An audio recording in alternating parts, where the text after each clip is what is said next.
You ready there, Marcel?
All right, guys, welcome in, everybody. I'm at my new apartment finally. Well, new house, actually.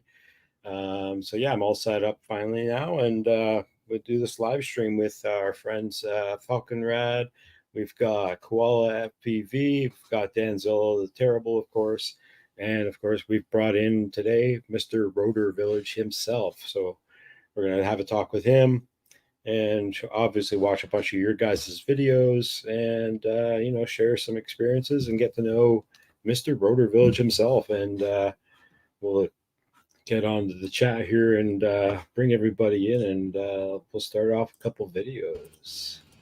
So welcome in, everybody. Howdy, howdy. Hello.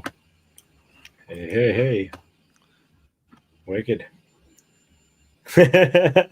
We're going to watch this quick little video, and then we're going to start the combo. Enjoy. Yay.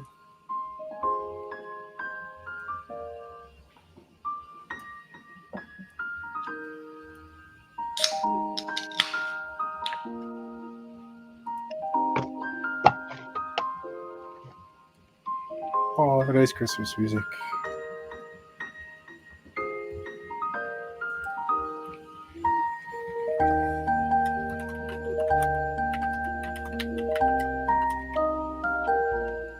Welcome in, Fly Zone, Sergio, Tobias. We've got Josh Beasley, Johnny DRC, Steve-O in the chat, One Vision Aerial, Max Air 420, Twisted Skies, Blizzard FPV. Hope you guys are all doing awesome. Thank you very much for coming in and hanging out with us today.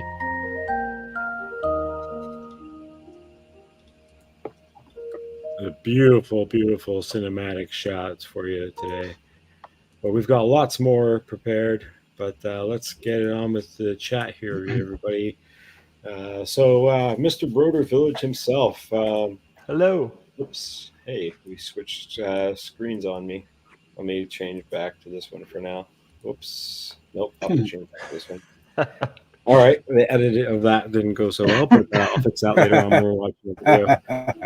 But Mr. Rotor Village, why don't you tell us a little bit about yourself and anything you want to, tell. If you don't want to tell us anything personal, that's fine. But welcome in. It's a blank canvas, I guess. Yeah. And behind the store. I am Mr. Rotor Village, also known as Eric by some. Yeah, I don't know. What do you want me to tell? Where did you ask me questions? How long you've been doing Rotor Village? How long has that been a shop for you? Like when you started and stuff? That was 7 years now. Wow. Yeah. 7 years. Wow. Yeah, crazy. FPV was very, very different back then. It's better. Yeah. Nice. Yeah, I bet. We were all. What was your inspiration? Were you flying before you started the shop, obviously, or was that something you just got into? Yeah, like most people, I started off just flying like RC airplanes, and I Okay. worked at like a hobby shop way back in the day, just like a local little hobby shop. And so then I guess that kind of got me into flying. Nice. And I guess I was always addicted to anything that flies growing up as well. And then, so then I was working more of an office job doing like IT and graphic design and whatever else they could think of that they wanted me to do, which I really didn't enjoy. And so like one random Thursday, I was like, oh, this is so stupid. And I just was like, I'm taking tomorrow and Monday off. And then I drove to Montana as just a random road trip by myself. And it was kind of on that little road trip where I was like, hey, I wonder if I could start a thing with FPV. Wow. And that kind of got the ball rolling, and then didn't take too terribly long. And I told them they could go fly a kite. Yeah. That's pretty wild. Yeah. Go fly a quad. Sometimes you have to do that. Yeah, go fly a quad. Yep. Yeah. So that kind of got things going. And like, way back then there was who was even around in Canada for like other stores. There was like, I think NG Hobbies was the main one. I think, Rotor Geeks would have been around then too. Were they? Probably. Yeah, they were. I think NG Hobbies was like the main one kind of back then.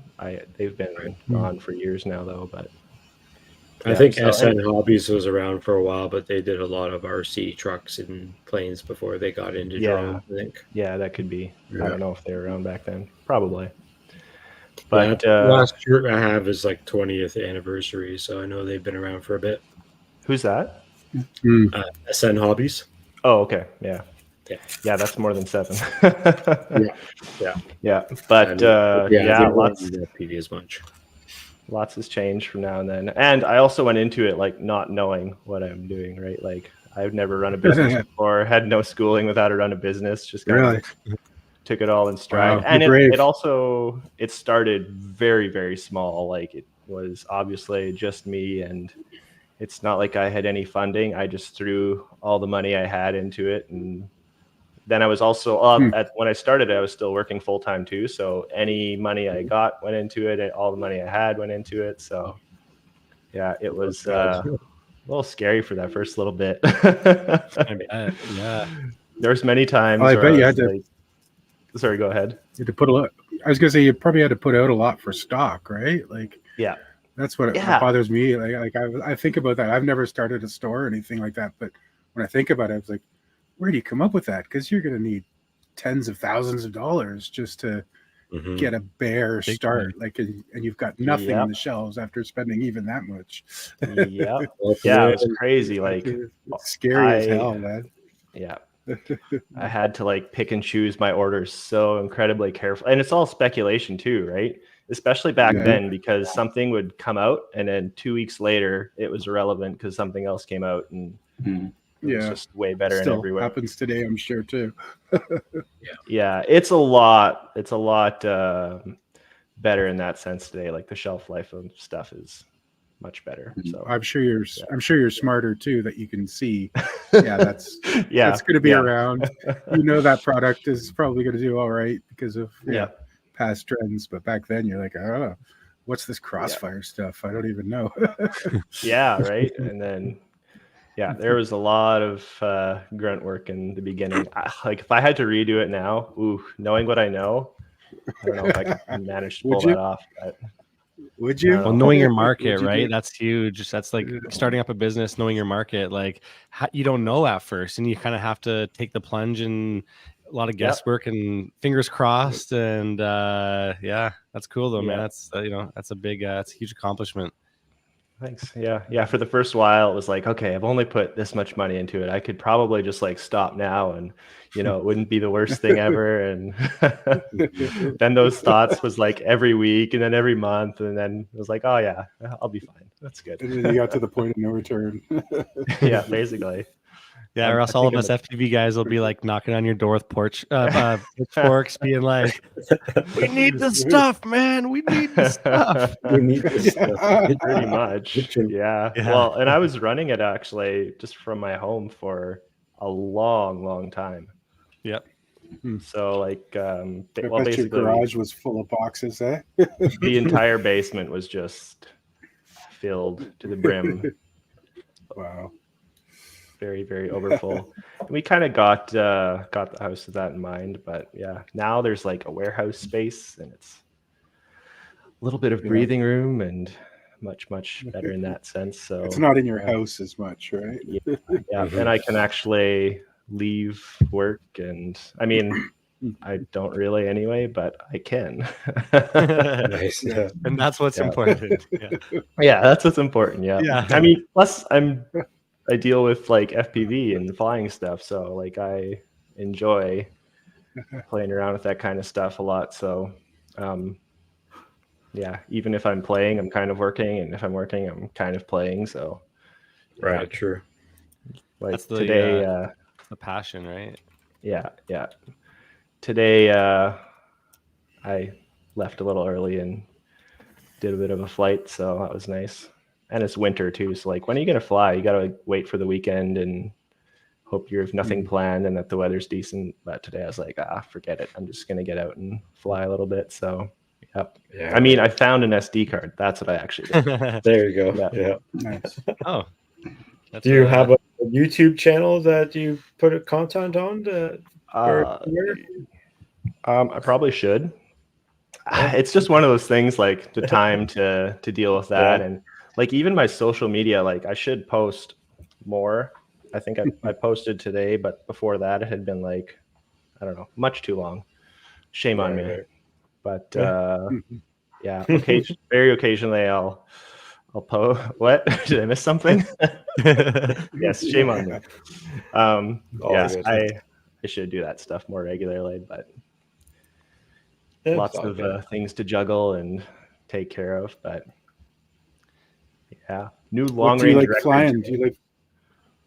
Oh, sorry, is that your thing? Are you a long ranger, or are you a freestyler? Or a long range? I typically just fly freestyle. This last summer, I flew a lot of wings actually. Definitely still flying the quads as well, but flew a lot of wings. So I've never. Does that really mean been... you're going to have some wing stuff in the store and eventually? Do you think that's going to be a look at that! Look, we heard it here, folks. I've looked at it a few times. We'll see. I would love to. We'll see. It's a little bit of a different game to play then, but I mean, there's so much of it that crosses over. And okay, here's actually what Rotor Village is. It's basically just my toy box. So like, if I'm interested in a thing, all of a sudden you'll see the stock rolling in for that thing. And I mean, obviously there's a bunch more for. It's very similar to Fly High FPV's store. Yeah. He only carries what he actually flies and uses. Yeah. Well, that's good. I can't say I fly everything. Well, now we know there's only ever odd numbers of motors left in stock. Steve here just because it helps himself to motor when he needs one. Right? Yeah. I used to be so bad where I would like be building something and I would just like go and like pick all my things because everything cost me -1, right?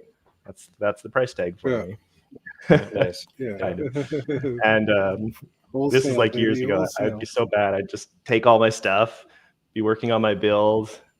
3 weeks later, someone makes an order and I go to like pack the order and I was like, where the crap is that flight controller? Oh no, I know exactly where it is. It's in my quad. Yeah. And I would just like get all my stuff and forget to remove it from inventory. But yeah, I think I'm a little better with that now. So that's good. Yeah. That's good. Do you have somebody else at the store helping you at all, like packaging and shipping and stuff like that? Yep. Yeah, so there's 2 guys that help out with 2 guys, nice, packing, and one of them deals with like support tickets a bunch as well as adding stuff to the site and marketing kind of stuff. And he's a smart guy. He knows a lot of technical stuff. So Nice. I can only Happy imagine to it's a have lot for one person to be juggling. Like, Mhm. that's definitely need a bit of a team, I guess, right? It makes things a lot easier, less weight on your shoulders. yeah. Totally. Do you guys and have even a bricks like and mortar store? no, it's just No, warehouse, okay. ship everything out. I mean, people show Drone up, shots. What's on up? occasion as well, but Yeah. Mhm. yeah. So That's cool. I lost my train of thought. I don't know. Oh, sorry about that. It's probably my fault. Oh no, it's all good. Oh yeah. So there's those two guys that deal with that. So that's really nice. But yeah, I don't know who said it now, but yeah, there's like lots of things to juggle and think about, and I don't multitask all that well. I like to dive into something, and that kind of consumes me for a while. Yeah. So, Nice. but I can't really do that with this. So yeah, it is nice to have Yeah. more help for sure. Totally. And yeah, hopefully in a few years there's more traffic and then can get more people and focus more so on doing the parts of it that I enjoy more as well. But For sure. Sweet. yeah, Wicked. Amazing. Yeah. So Good on you you. also do your own frames. So you've obviously done some like CAD work and stuff and design work in that aspect. That's pretty cool. Do you cut the Yeah, carbon yourself? yes, Do you have like a machine that does that, or is that something you get CNC Madness to do? Or I wish I had a CNC for it. Again, it'd be something I would need time to justify messing around with. No, I get the carbon cut and shipped out to me and all that jazz. So, but yeah, that's one of the things I really enjoy. Like if I could spend way more time just dealing with frames and designing and that kind of stuff, I would that's cool. be very happy with that. But there's a new one that I've been working on. Ooh, sneak peek. I shouldn't show it to anybody, but Ooh. Vulcan, you didn't see this, right? No. That's a big one. Got to have a celebrity. I've been deathmatch watching over your videos lately, your long range stuff, and I was like, man, I need to go to BC. Like some of those runs up and down the mountain you do, it's just crazy. It's awesome. I'm in the prairies, right? So it's all flat as a pancake. I dismissed long range as not something for me until I met Falcon Rad and Off Axis. Now I'm like, yes, I must build a long range. I must. Yeah. So is Koala now too. Everyone's jumping on that long range. Yeah, we're all a bunch of copycats.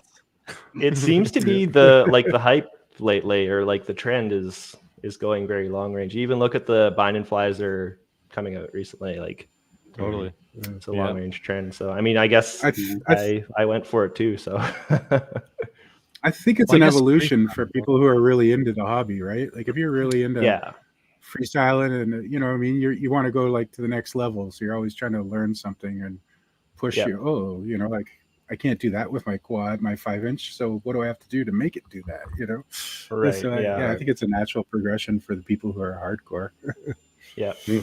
And I guess for me, like I had never really designed a bigger frame before, and kind of wanted to do something purpose built for 7, 8-inch, 10-inch instead of like 5-inch frame with longer arms, which a lot of them are. Not Falconrod. Yours look really nice. I like them. But a lot of the 7-inch frames out there look like they're basically 5-inch frames with long arms. So kind of wanted to get away from that and make something purpose built. And I think it'll do well. It's going to be a while until it's actually available, but I think it'll do well because there's some different things about it. Oh yeah, so this is the Mopax. This is the 5-inch.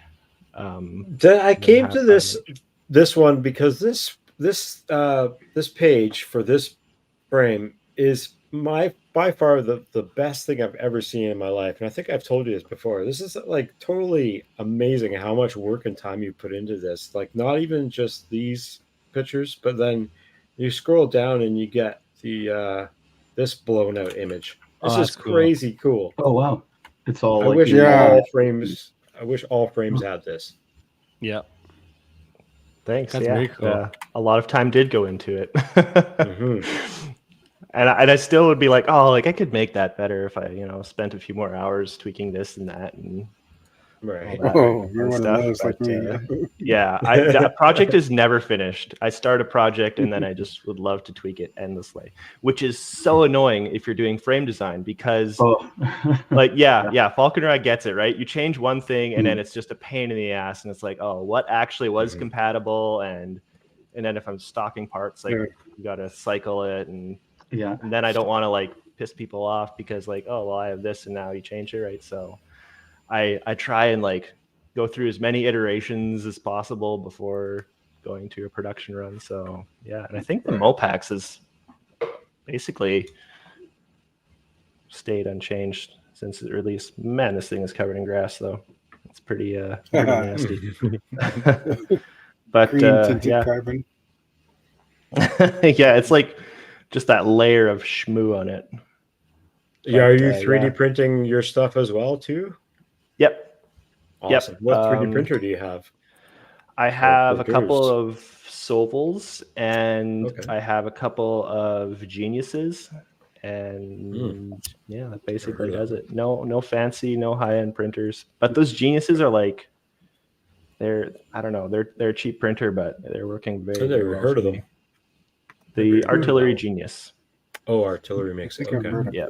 Yeah, it's an older one now. Like I wouldn't get it now. If I was getting a printer, I would get something with Clipper and all that fun stuff. But I picked up some SV07s a while back, and I typically don't do my TPU printing on them yet. I just haven't spent the time with them to dial it in. But yeah, playing around with Clipper is fun because it goes fast. I still haven't used it yet. No, I'm going to jump on the Clipper pretty soon. I think I installed Orca Slicer and started using that, but I still can't figure that out as much. So same. I did the same thing. Have my printer in it, so okay. Like, mine has my printer. Clipper is slicing software, right? Not firmware. No, it's firmware. Firmware for the machine, yeah. Oh, it is. It's an alternative to Marlin, right? Marlin, yeah. Correct. See, I know a little, just enough to be dangerous. I think mine has Marlin on it. Put it that way. That's how much I know. I think mine runs Marlin. Yeah, probably does. Most do.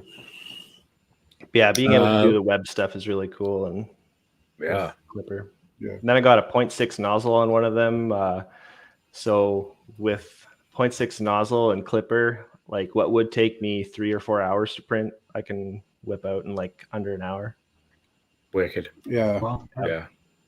I want to start doing bigger prints like that for sure. I was making a ground station last week, and I was printing up a bunch of parts with that, and it was like, oh, this would have taken me 3 days. Now it's just a single day. I'm done. So I like it. It's nice. Are you using PETG for that, or what are you using for material for your ground station? For that, it was PETG. Yeah, I prefer PETG as well. Awesome. Well, there's one more little tidbit here. This awesome frame that I definitely enjoy. I've seen you flying that twice now. Yeah, this is super badass. What was your inspiration for this frame? Just 3.5 inch. Just wanted a 3.5 build.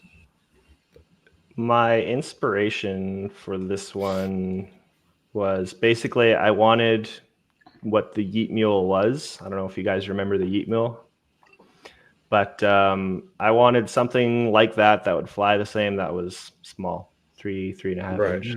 The OG was the 3 inch, and then I was like, wait, that's stupid. Let's make it 3.5 inch. But this thing flies amazing. Like I don't know. This there's something ridiculous about this thing. These T-Motor 1804 motors with HQs 3.5 by 2.2 props. I get like 8 to 9 minutes of freestyle on it. And it's just locked in and perfectly smooth. I can't explain it. I don't understand why, but it's very, very happy. So yeah. What size are you using a 20 by 20 stack or just an all-in-one? All-in-one, yeah, that's what I'm doing. Yeah. Nice. And these are 1804s. I don't even remember off the top of my head. The 1804s, it gets a little bit up there. I'm not even sure if it's sub 250. Give me 2 seconds. I know I have a scale here somewhere. Where is it? With your drugs. Okay, I don't know where I put my scale. My little guy. But that's all good. Just curious. There you go. What are you running? Is that the 1604s you have on there? No, these are 1804s. And they are 1804s. You just 3400 kVs. You just went with the T-mount version. Yeah, I just went T-mount. Yeah. Okay. Yeah, that's I have 1804 3400 as well. But yeah, nice. Last spring I think I emailed Zong like from HQ and was like, "Hey, why don't you have a proper freestyle? MacTech, what's up? 3.5-inch prop with M5?" And he was like, "I don't know, give me 2 weeks." And then he sent me these prototype props, and yeah, they're awesome. Nice. I really like them. Nice, wicked. I always love prototype props. I got a bag of them from Falcon Rad from GemFan not long ago. Oh, nice. And used the crap out of those. I still have like 5 sets probably left. Which props? Yeah. I don't even know what they are. They were a whole bunch of racing props they sent me that I find as long as you're not like too hard on the throttle as a freestyle flyer, that they're actually working all right. They're I think only 5127s, but those they've got a little more meat to the blade than like the 5030s or whatever do. So yeah, they even fly okay with a GoPro. Yep. Yeah, but they sent me a couple hundred of them that were supposed to go to someone else. So. Oh, really? Get all the freestyle props I need for a while. That's hilarious. Nice. Yeah, I have enough of these 3.5-inch props that I don't think I'll ever run out. And they they survive such a beating that nice. I'm not going to change the props if I don't have to. Yeah. Mm-hmm. It takes 2 minutes out of my flying time. So those are good props for that, for the 3.5-inch. They're like a nice durable one. Yeah, these are awesome. I absolutely love them. Before Zong made these, I was using the GemFan 3520 and the 3525, and they did really well. I actually liked them quite a bit as well. And I was actually thinking when Zong is like, he's like, "Yeah, I'll make something and I'll send it to you." And I was like, "There's no way I'm gonna be impressed with this prop." I'm like, for 3520 from GemFan is like so good. This will be just whatever. And then I don't know how he pulled this off, but I was blown away with how well these did. So yeah. Nice. That's a 3522? No, this is yes. By no, I mean yes. Yeah. And I'm not sure if it's the same as their T-mount version, because they have similar spec T-mount. Maybe it's even the same spec. I don't remember. Yeah, basically, I was like, "Hey, make an M5 version," because all they were pumping out was just Cinewhoop props for M5 3.5-inch. So, wow, they love having a prop for every single possible conceivable circumstance. So, hey, what about this one, man? No doubt. So, yeah. Thanks, Zong. Yeah, right. That's pretty cool. Welcome in everybody in the chat. Thanks for being here. Be rad. Yeah, it looks like a good squad. Says, "Hey Eric, hockey rounds." MacTech. Hey, One Vision. Jay Mr. the Dark Better. Wolf. Haven't seen Jay the Dark Wolf before. Off grid. That's because he's a dark Welcome wolf. in. Yeah, I never seen you before. Wicked. Yeah, I got you. If you see him, it's too late. Oh, you got me? Okay, sweet. Thanks, man. Yeah, you said it like twice on Discord and then on the chat. I'm just gonna send it everywhere possible. Oh God. Spam me. Awesome. Spamming a can. Wicked. Do you have any Christmas things going on for the store, or anything you want to shout out about the holidays, or anything going on? Anything coming back in stock, maybe, that people might be back in stock? Back in reindeer stock. antlers. Reindeer antlers for my 5-inch. We're really hoping that 3.5-inch comes back in stock. Oh, my timing on having that run out of stock could not have been worse. It was the worst possible timing ever. Mangrill did a video on it, on the frame, and like I think the day before he posted the video, like all the rest of the frames got scooped up. And then his video went live, and I was like, "Oh, well, that really sucks." But there is a bunch on the way. They should arrive tomorrow. But shipping is a nightmare right now. I will believe it when I see it. Well, I know as soon as you have it back in stock, I need 2 of them. I need one for me and one for somebody else that I'm going to buy and give to this guy in New Mexico that I owe. His name, I don't think he's in the chat tonight yet. 8-bit FPV. I was gonna say, is that 8-bit? Yeah. He's not in a big rush. Hey, Nomad's here gift too. Him one. Yeah, Nomad just joined us. Welcome in, Nomad. Yeah, they are. Sperm in a can? What are you on about? Wicked. Sperm in a can? Am I missing? I don't There's good understand. stuff going on in the chat here. It must be. I was talking about spam in a can, and then Nomad decided to remix it to a little bit of a naughty twist. Oh, no. I was thinking like silly string. Oh, jeez. Oh, that's so gross. Yeah, there's a ton of stuff on the way right now. Shipping is just a disaster. Yeah, right. And it was supposed to be here a week, 2 weeks ago. More of the Goggles X are supposed to arrive. I should have had those like over a month ago, but classic pre-order. The way it goes every time is the companies are like, okay, here's our thing. Don't say anything about it. And then you do the order, and here's when you're going to have it. And then I triple ask them, and they're like, yeah, like you'll have it then. And then I add at least 2 weeks on top of what they claim it'll be. And then without fail, it'll be 2 weeks after that when I actually get it yet too. So it's the same. It's the same this time. I should know, but I hate pre-orders. If everyone abandoned pre-orders, I would be like, yes. But the problem is, if I didn't do the pre-orders, everyone else would, and then it's like, yeah, tit for tat. Yeah. So play the waiting game. But but yeah, for Christmas, there's also going to be a Boxing Day sale. Right. So keep your eyes peeled for an email, and I'll do a post about it as well. Boxing Day. My birthday. What? Boxing Day is my birthday, so I'll be definitely keeping an eye out for that. Oh, nice. Happy pre-birthday. Can somebody, kind sir. Can somebody time out Tobias in chat for mentioning about deals on DJI? What? Hilarious. I'm just making fun of Tobias for suggesting DJI stuff.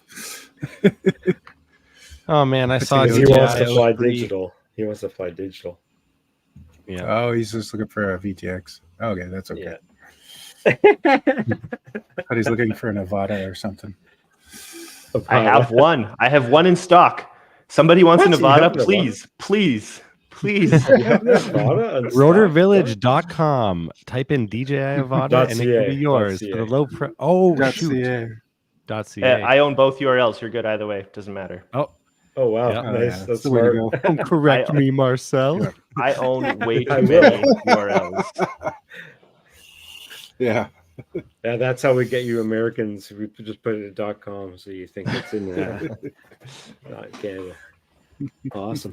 Well, we got a bunch of awesome videos from a bunch of rad pilots to review tonight, and we'll still chat through the videos because I'm not going to play the music too loud. But you guys in the chat or any of you guys in the panel have any other questions? Give her hell. But let's check out some awesome content. Heck yeah. Woot woot. Oh, oopsies. Start with a crash. That's the way to go. Get it out of your system early. I miss warm weather. Oh man. Yeah. Don't Grass. EBR. Look at green grass. Here we go. Blowing in the breeze. MR250. Flying is that MR250? Yeah, ZMR 250 running Kiss Ultra V2. Crazy. No, that's That's like the OG Rotor Village days right there. I had a ZMR 250. Yeah. That's it's like a blast from the past meets like yeah. But he's ripping it too. Like it's pretty cool to see. Oh yeah. He's ripping this thing for a while too. And he flies like every single day. Oh yeah. I keep seeing him posting videos. Like I am subscribed. I just keep getting notification after notification. It's like another one. Another one. Banger. Well, that's some pretty consistent power loops there. Yeah. Tight too. They're like very photocopies of each other. That was pretty good. Yeah, this is EB. He's somewhere. He's from somewhere in Europe. I'm pretty sure. I think Netherlands. He's a Kiss Ultra pilot for Alexander. Pretty sure. Fedorov. Yeah. Brandon Baked Beans. What's up, brother? The Beans is here. Hey Beans, you need an Avada?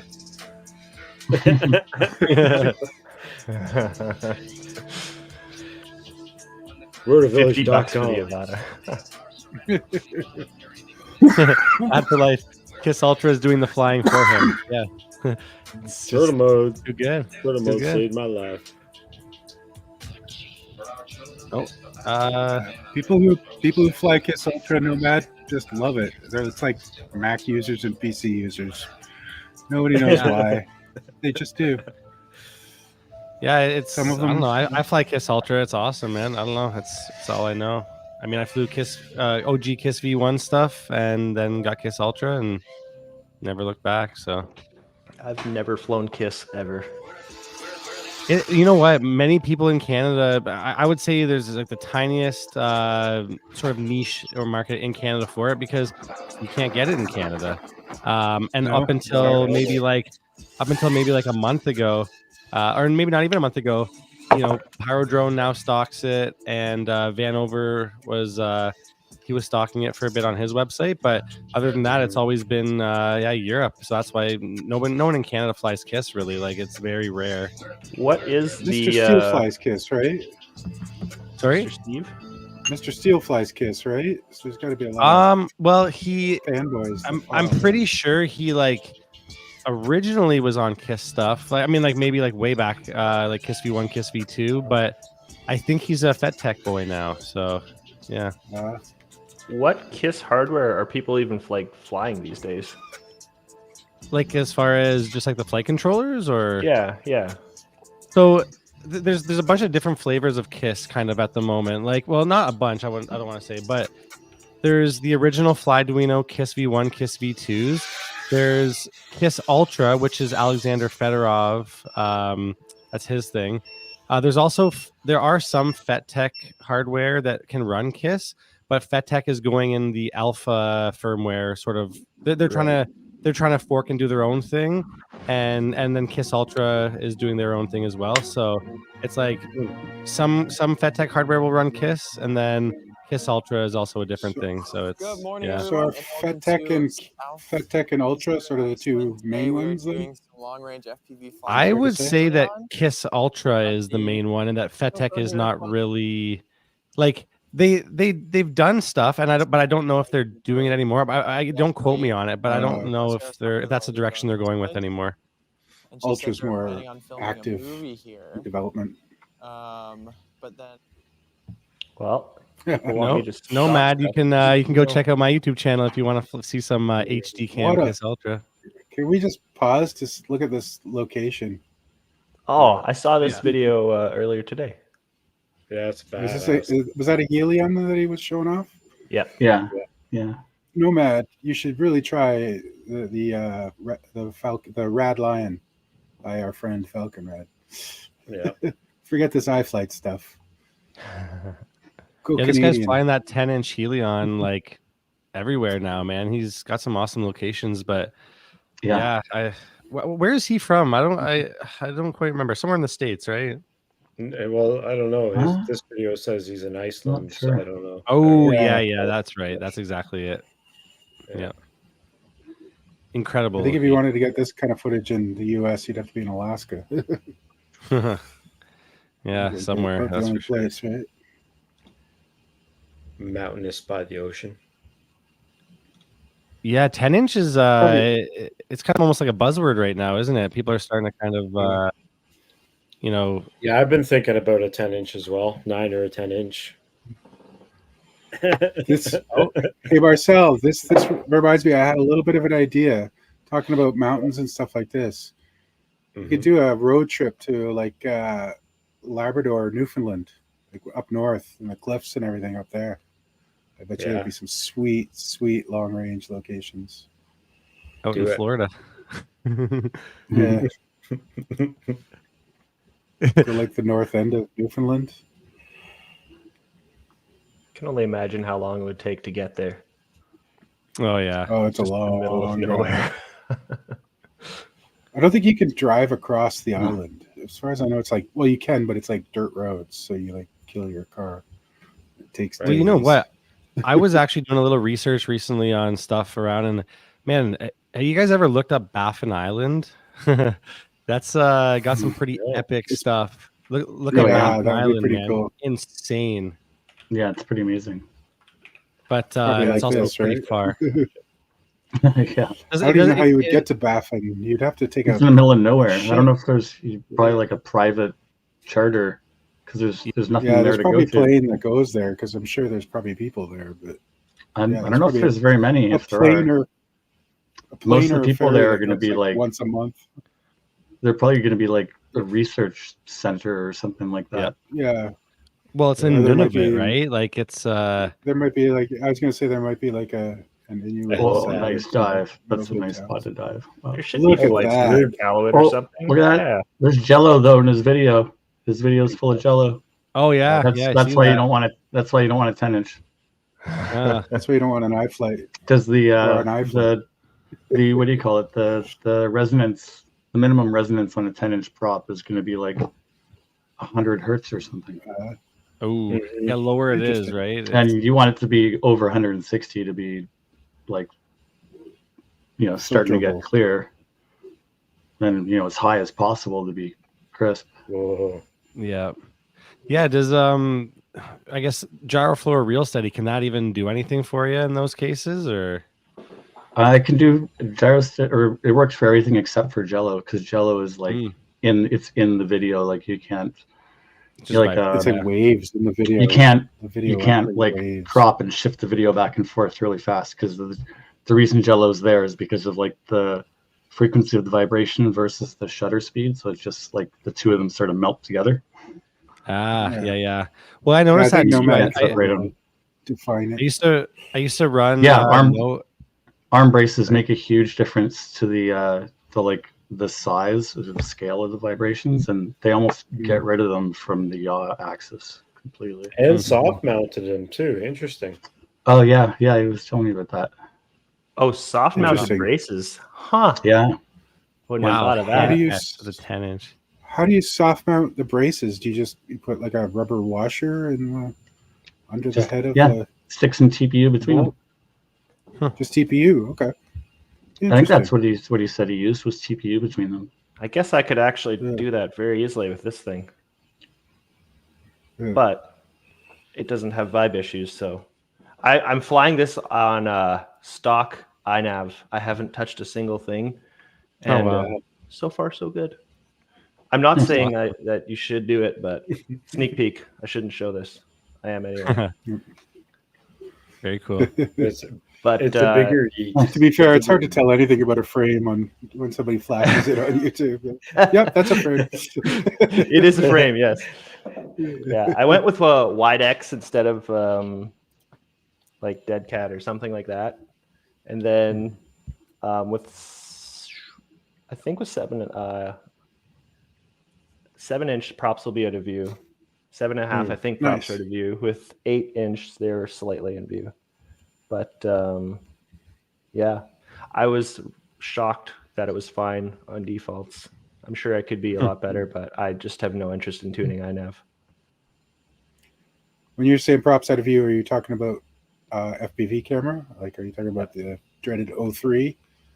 Oh, 03 is such a pain in the ass to get the props out of view if you want to run the crazy wide one. Like, it's got that silly extra wide setting. Yep. Yep. You have to run a crazy camera tilt or something, right? Or just stick the camera way out in front. Yeah. When the O3 came out, I was like, fuck, I have to. None of my camera things work for any frames anymore. Damn it. Yeah, Now I you feel can like see we've had props and everything. You can see frames and GPU and stuff. I feel like we've had a lot of the same headaches. Yeah, putting the O3 in my glides, that was hard. I printed out about 10 different camera mounts that I custom designed. Every time moving it like a millimeter, oh no, half a millimeter, like oh back a little bit. Yep. And then with the little rubber chin guard, the camera's so just expensive. right. Yeah, I didn't want it sticking out, but I got pretty good at minimizing. Just need a wider nose on the frame, I think. Yeah. The FR7 has the camera on top of the GoPro, right? Yep, that's right. I was just looking at that recently. It's That's a great way of getting it away from everything. And the props are it's an interesting design.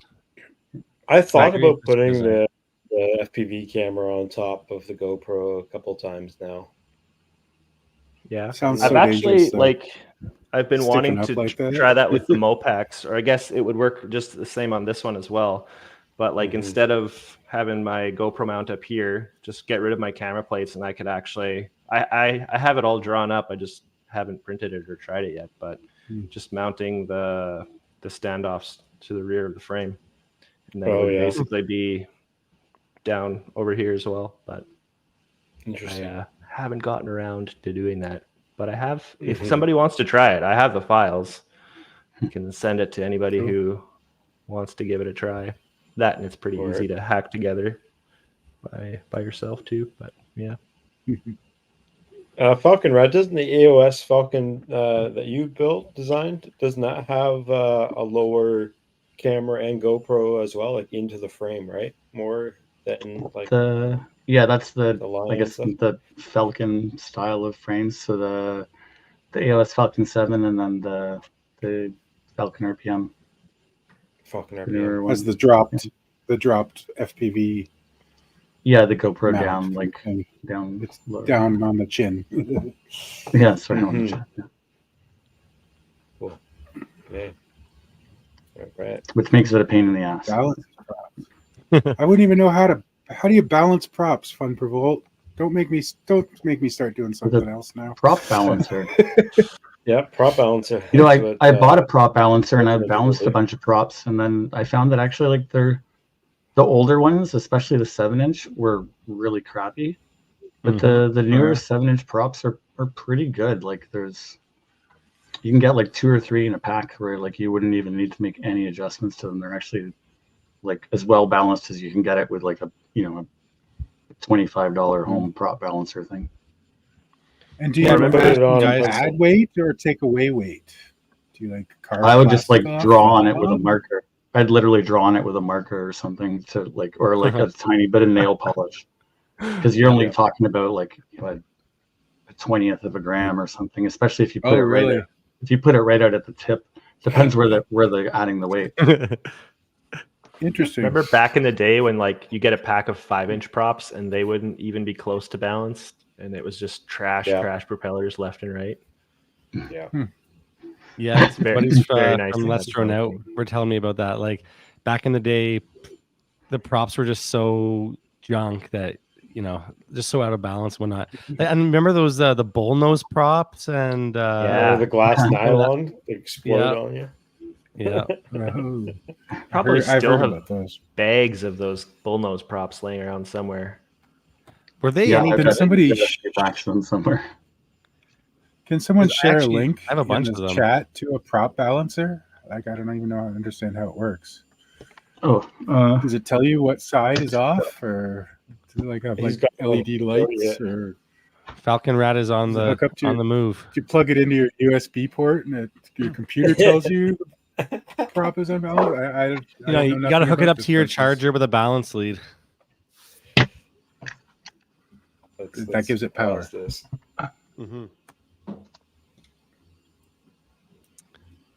Oh. With the tutorial. No pressure. This is how I you don't know if I'm going balance to teach prop. anybody anything. But, I'm going to show you how a prop balancer works. Gravity I'm shows Rad, the and you're gonna way. learn something today. Does it balance more than props? Needs to change his background. You just Yeah, you literally just background. stick This the guy's prop in it, background. and then the heavy part of the prop goes down. Oh, so okay, it's like a scale. It'll just naturally this- settle to the yeah. heavy. Well, it's To the got heavy blade. two rollers there and there that both roll freely, and then these ones roll freely, like with nice bearings in them. So it very low it friction. takes almost nothing to make something spin on top of it. Like if you just Right. put a little bit of, like I was saying, I was using a nail polish on the end of a prop. Mm. And Are you So balancing the? you just kind of give it a little bit of a spin a couple of times to see if it's Yeah, and then in you the just same like place you all the time. turn it 90 degrees or 45 degrees and see if it drops. So Like, that are you one's pretty balancing good. the Well, I guess blade it's not and sitting the flat on the hub? table. That's so- obviously really well balanced, but it's just like a little, a 50-30 prop. So You'll it's- notice it favoring one side down. yeah, Interesting. but 5-inch props nowadays, hopefully you won't really need to Yeah. balance them though. Yeah. Very cool. I wonder if I could make one. I have some skateboard bearings. Is that good enough? Maybe. Yeah, skateboard bearings is probably good enough. I know. I guess Yep, it's probably. just getting this big wheel thing to spin nice and flat. Mm-hmm. Yeah. Yeah, some 3D printed parts. Oh, It's is a this the sweet flying looking purple link. people eater? The flying purple people eater. One-eyed, one-horned. Yeah. That's a great name for a plane, is it not? If you have a purple airplane, you got to kind of name it that.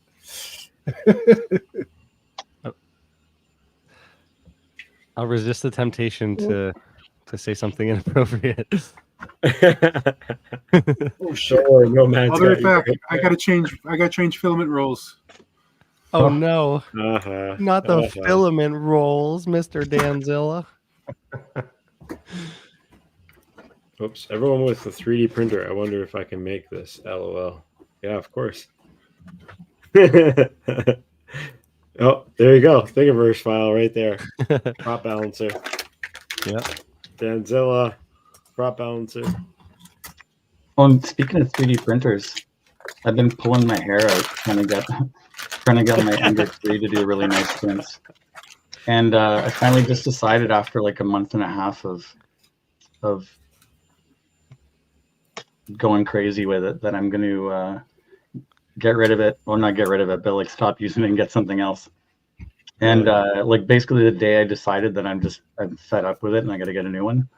The one you just upgraded. Friday. Bamboo Labs just released their new printer on Friday. Oh, Another one? A1. The A1. Yeah, the A1's amazing. It's super fast and it's dual color. So what are you gonna do? You gonna sell that one? I don't know. I'm gonna, I guess, try to see if I can get this other one printing a little bit better. But anyways, at least for now, I got the A1 to do things properly more easily without the When's the that tuning coming? plus. Pretty soon. Hey, Falconrad, have you used the Teaching Tech calibration tool? I've tried a bunch of different calibrations for it, but Okay. yeah, I've gotten like almost perfect prints, but then something will change and then everything sucks again. Like Yeah. the gantry doesn't sit 90 degrees or like doesn't sit parallel with the rest of it properly, and Wow. yeah, so it's kind of just like a fight nonstop. I think because I don't know. If I knew why, then it wouldn't be a fight. That's why I just bought the other one that like auto tunes itself, and you just have to like attach the gantry, and then it does everything else itself. Yeah, it seems like it has just been everywhere for the last while. Should be a good one. Mm-hmm. Yeah, I'm very afraid of the 3D printing rabbit hole because I'm like, I know it's gonna make me just want to punch myself in the face when it doesn't work properly, and I'm already like very hard on myself for a lot of things, and I just know that I'm gonna be very frustrated. But it can come in a lot of handy. It looks like so. If you're not really picky, then it's pretty easy. Like for me, just if I didn't care it had like little tiny defects on it, it's pretty easy to print stuff most of the time. Yeah. I was just trying to print stuff with like no flaws in it and like no salmon skin, and it's a struggle with the printer. Wouldn't do it, eh? Weird. Yeah, that's too bad. I'm a bit of a perfectionist. Where, I mean, I don't think need things to be perfect, but I want them to be perfect. So then when they're not perfect, it still works. But I'm like, but damn, that little bit of whatever, it'll just that little 1% of BS will just kind of like, eat away at me. That sounds very familiar. Yeah. If I'm doing it for somebody else as well, I'm the same way. But if I'm doing it for myself, I'm just like, oh well, screw it. If it's a mount, I'm going to destroy it in a month or two anyway, whatever. So, well, I've sent a few prints to friends. I was gonna say I've sent a few prints to friends, and they're always like, "Oh, let me pay you for it. This is like work," and I'm like, "No, it's not good enough, man. It's just here. It's yours. Here's have 10." I could never charge anybody for my. I always feel like they're horrible. I guess they're doable, but I think they're bad. Well, you know what they design your own supports for TPU. That makes sense. Yeah, if you design your 100%. own, yeah. And definitely think a lot about trying to print with as few supports as possible when you're designing. If you can design without supports, it helps. Life is good. Flexo 3D, what's up? Can always tell when somebody sends you an STL that if there's like somebody that doesn't print. I mean, typically they wouldn't be, because why would they send you an STL then? But like, if you just change these few things, it would make it all go a lot easier. But I had a few files sent to me that, like, my one buddy prints, but not very much, but he does designs. And then I sent it off to another buddy of mine to print, and he's like, this was not designed to be printed very well. And, like, the whole one side of it just like comes out super funky, but like it still works. Yeah. Still works. Mine print all right because my designs are so simple. I just use Tinkercad, so it's like balls, cubes, cylinders, and you stick them together. So I don't have fancy shapes or fancy curves or anything like that. It's just Tinkercad does have other stuff. Like it's very it's very basic, but there's like way more features to Tinkercad that a lot of people don't know. Like, you can manipulate it quite a bit. All that, like, I'm always cutting things and make a negative to make a positive, and I made my own GoPro mount, but it was actually easy because I found somebody had made a buck for a GoPro 10, which was just a 3D GoPro Hero 10. So I just encased that in a cube and hollowed it out to the shape of I didn't actually design the mount. I just like gave it a skin. I gave a GoPro a skin. So Falconrad, you sent me the file for Hero 11 Mini for the Rad Lion frame, and I got that printed out. And I don't know if you guys can really see, but it looks like perfect. Like, I don't know what this guy did, but it's that's nice and smooth, man. The whole thing is like, I've actually never seen prints this damn good, and I'm very impressed. It's I guess once you have your settings dialed in and you know what you're doing, and you have the right stuff, that's pretty much right. But I still have my first GoPro mount that I ever purchased from Brain 3D on the shelf. That's my gold standard. I always compare mine to. Like, nope, not there yet.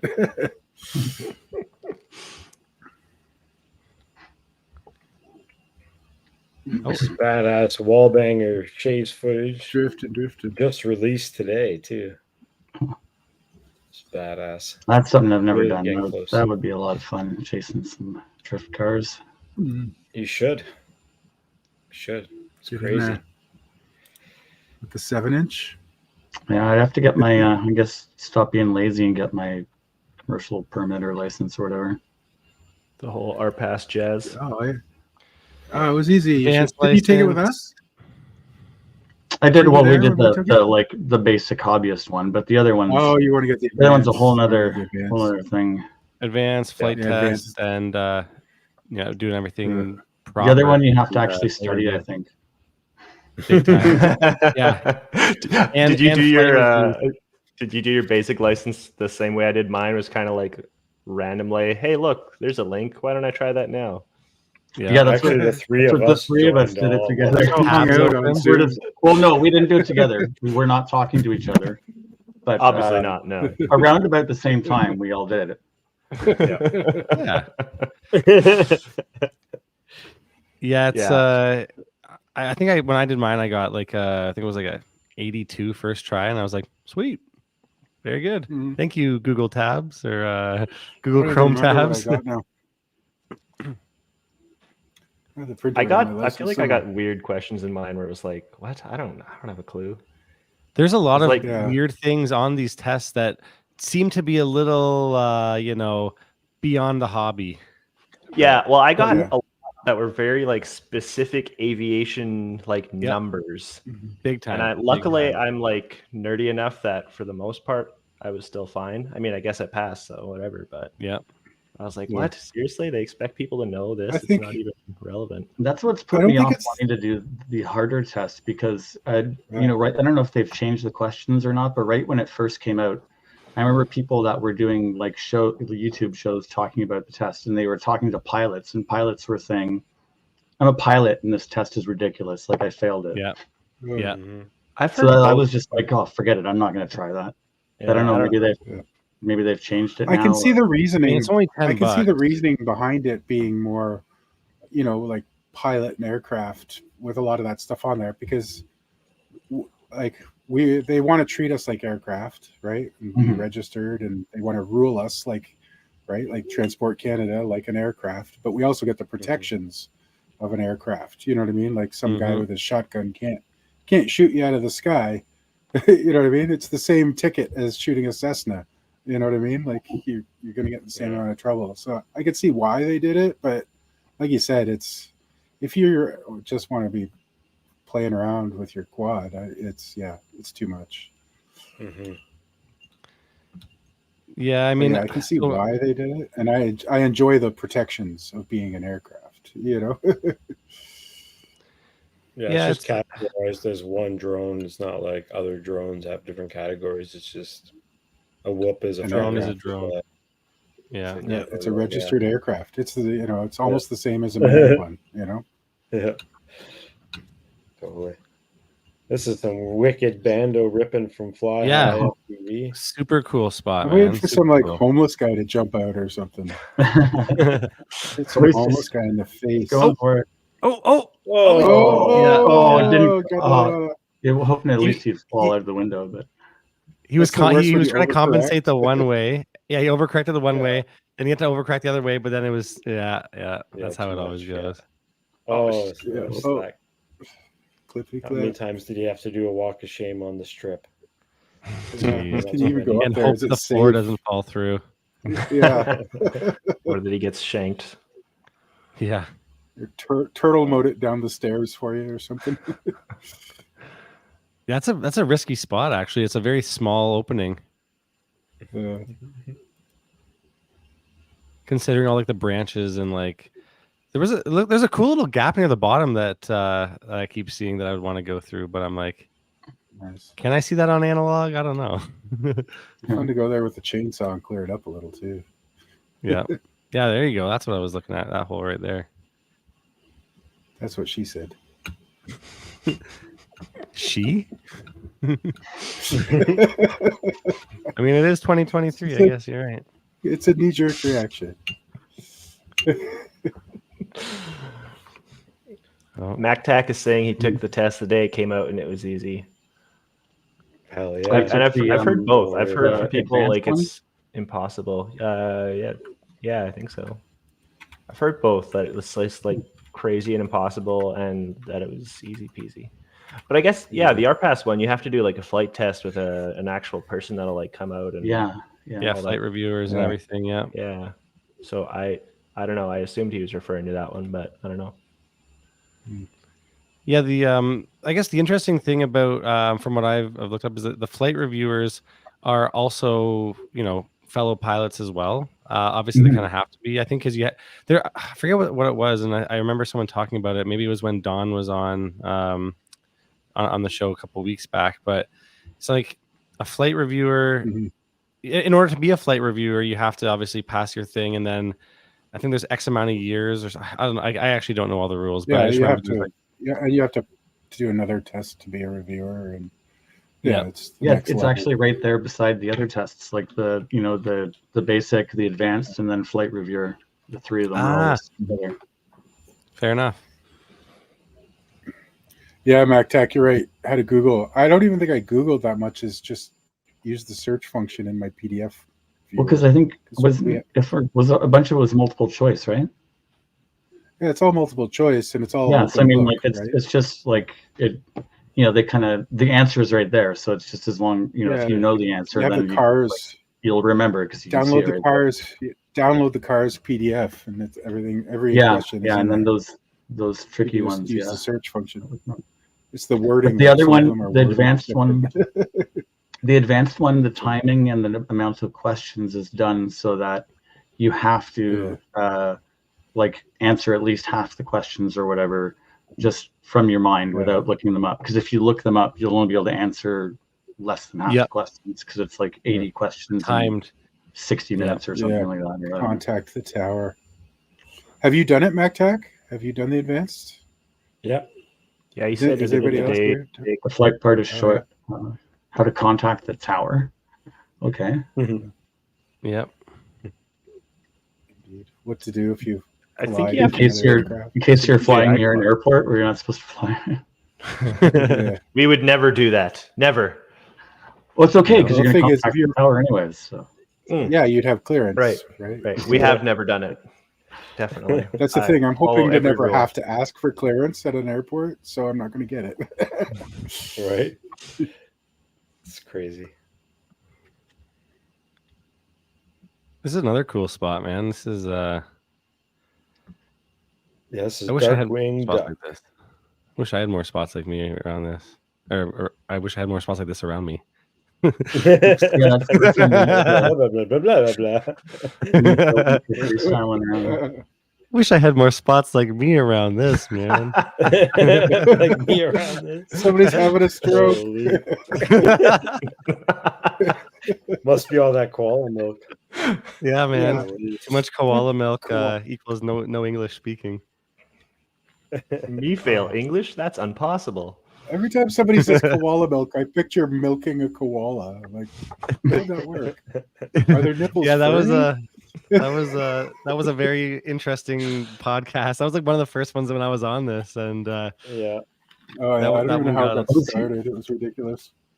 Is he standing up on top there while he's flying? I just seen that, and I was going to say the same thing. Yeah, where is he?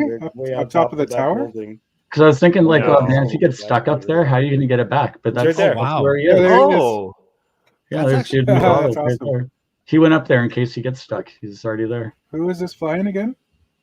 That's why he doesn't mind going through all those things. Wouldn't it be equally annoying when you crash and fall to the bottom, though? Oh yeah, you gotta. That might actually be much more likely. Climb back down, then climb back up.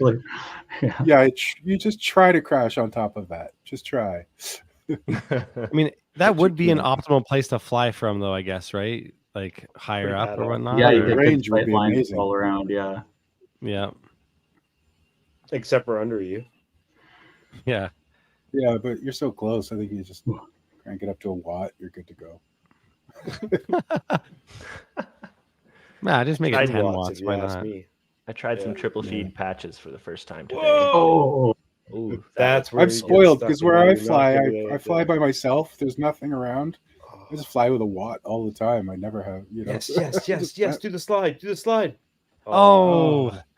I thought he was gonna slide. Yeah, that last gap he was trying to go through was that was an interesting choice. Yeah, I think that was the roll of the dice on that one. Big time. It was like, I'll just go for it and hope nothing breaks. We got a little bit of Nappy here showing off a drone. Is he flying? Nappy boy. That GoPro TPU has seen some love, eh? I don't think I'll ever put too much weight to TPU. Was he flying at like 10 degrees or something? 5 or 10 degrees, it looked like? It was like pretty damn Was it straight. really Yeah. low up tilt? I didn't see it. Flying like cricket. Yeah, doesn't Bot Grinder fly with like 5 degrees or something? Like, Yeah, he was talking about that for a while there. I started off higher, and then now I'm slowly lowering it as I get older. Yeah, I started at 30 because I wanted to be like hardcore, like freestyle. And I'm like, yeah, I'm me not too. fast enough. It's too much. Yeah, and then I finally realized, like, what the hell am I doing? you start I actually breaking did the opposite this last season. I went from 15 to 25. Ooh. Oh, yeah. That's probably the better way to go. Like as you progress as a pilot, as you get better. Well, Like, I'm not getting better at this point. As a, when I was a brand new noob, I started at 30. Like I was like, yeah, it's way like too shooting fast yourself on in the the foot right in the success. beginning. Yeah. freestyle All right, quads. guys, let's go for a drive. I We're do gonna To have give it a to more- 16-year-old a Ferrari, right? I felt I was more like locked in flow wise with the extra 10 degrees, but it really depends on flying style too. I typically fly. It does kinda, too. If you're going, you're going to be Oh, a yeah. lot smoother. If you're going, you know, you're not floating and Started at 50. tends to go. Just like I'm gonna do. What was that like a Maddie That's like stunt racer. style? That's like I'm guessing that's racers do that, yeah, right? Maddie. Except Maddie was running the what, minimum like 95. your minimum speed is like 70 or something. Yeah, like as soon as you take off, like you can't even see like when you're trying to land or anything. You just see the sky. Yeah. Yeah, Maddie would take his goggles off to land. What are we watching? I think we're watching somebody's we're watching RC an car. elf. They mounted a camera inside of. Looks like an elf That's driving his hilarious. drone. Yeah. It's very comical. But it's like I guess it's not racers, good. Done it. racers Done it. high angle. Go for it. Oh no. Nice. I was gonna take a jump into the river. Such a random view too. You just have your goggles on, you see some random little character just like. Yeah. I like seeing some of those vids online with the where people have like the wings, like more like scale models, and they're doing the head tracking. So it's like you're the pilot, and you can look out at the engine nacelles. Oh yeah. You know what I mean? And it starts to look pretty freaking real, you know. Have any of you guys done head tracking setup? Not yet. No. No. Okay, I'm working on one. About it. And, Oh, yeah? I haven't done it yet, so it'll Ooh. be on this beast. I might do it on a wing one day. Put them on the wings. Yeah, I was watching Andy Yes. things in the recent times. Yeah. Yes. Nice. Awesome. This will Is it be an otter? like Twin otter? this is the binary, so I had to like drop landing gear because they discontinued it and I couldn't get it anywhere, so I had to draw it up and put like carbon spars in there and whatnot and all the nose gear stuff. So the plan is full like head tracking on it, and I got flaps on it, so like scale, feeling, touch and goes. Either that or I pile drive it into the ground on the first attempt. You know, one of the two. Yeah, I'm looking forward to see how it goes though.